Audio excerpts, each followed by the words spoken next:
Hello and welcome to Timeline Off Tales. Enjoy. The year was 1990. The Texas air was thick and heavy, buzzing with the sound of cicadas, and Willie Nelson stood at a crossroads.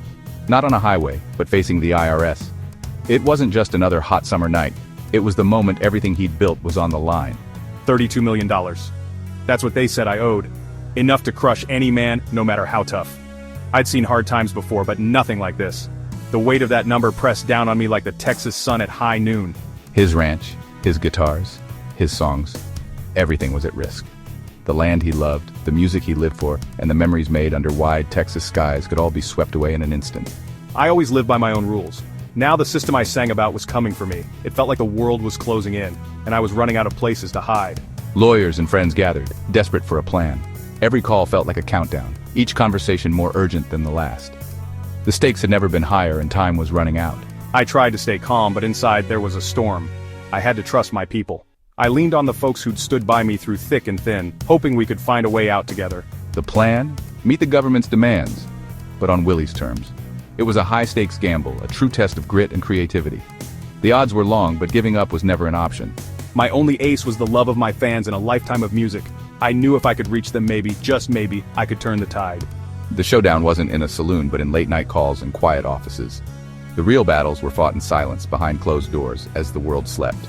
We had to be clever, brave, and a little bit crazy. Sometimes the only way out is through, and we were ready to fight for every inch. This is how Willie Nelson faced down the biggest bill of his life, with a guitar case, a bus full of cash, and the outlaw spirit of country music. He was about to prove that you can't put a price on heart, or on the soul of a true outlaw. I wasn't just fighting for money, I was fighting for my legacy, for every song, every mile, every fan who ever believed in me. The journey to save his life's work was about to begin. The road ahead was uncertain, but the spirit behind it was unbreakable. I was ready to do whatever it took. No matter how long the night, I'd keep moving forward. The legend of Willie's midnight ride was about to be written. In the darkness, hope flickered like headlights on a lonely road. Let's see if the outlaw can outplay the system. I was ready to bet it all on one last hand. The stage was set, the world was watching, and the next move would echo through country music history. Time to play my hand.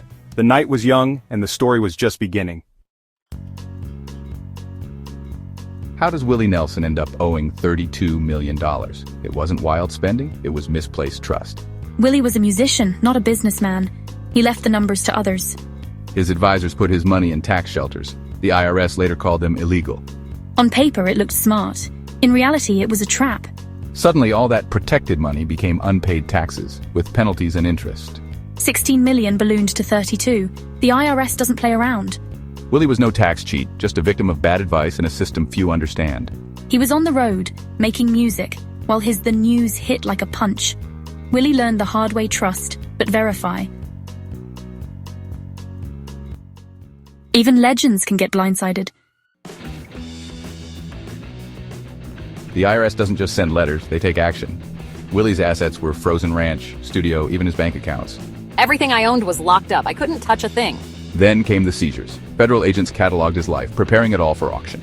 Strangers walked through my home, putting price tags on my memories. The IRS saw assets, not art. It was public humiliation. Even my guitar trigger was at risk. The system is impersonal. Debt is debt, no matter who you are. Friends and family watched as my world was dismantled. But in defeat, a new plan formed. If the government was selling, maybe Willie's people could buy it back. The fight wasn't over. Sometimes you have to outsmart the system. We weren't giving up. The outlaw spirit was alive. Willie's team knew a normal approach wouldn't work. The stakes were too high and the clock was ticking. They needed something bold, something no one would expect. So they proposed a deal. Settle for $9 million, cash, right on the table. It was a daring move, a gamble that could either save everything or leave them with nothing. Auctioning everything wouldn't cover the debt. We offered cash now, hoping the IRS would bite. It was all or nothing, and we knew it. The IRS agreed, but there was a catch. Willie had to raise the money fast, faster than anyone thought possible. The pressure was on. Every day felt heavier than the last, and the whole team felt the weight. We had a deal, but not the cash. The gap between hope and reality was huge. Willie hit the road, playing shows nightly, sometimes 2 in a day. He was relentless, determined to make every show count. Every dollar went to the fund. Fans pitched in, knowing they were part of something bigger. Friends held benefit concerts. The music community rallied, showing up in ways we never expected. Willie even played poker. Winnings went in the pile. Every little bit helped and nothing was off the table. The money came in as cold, hard cash, collected after shows, card games, and from supporters who believed in Willie's fight. We got creative. No idea was too wild if it meant getting closer to our goal.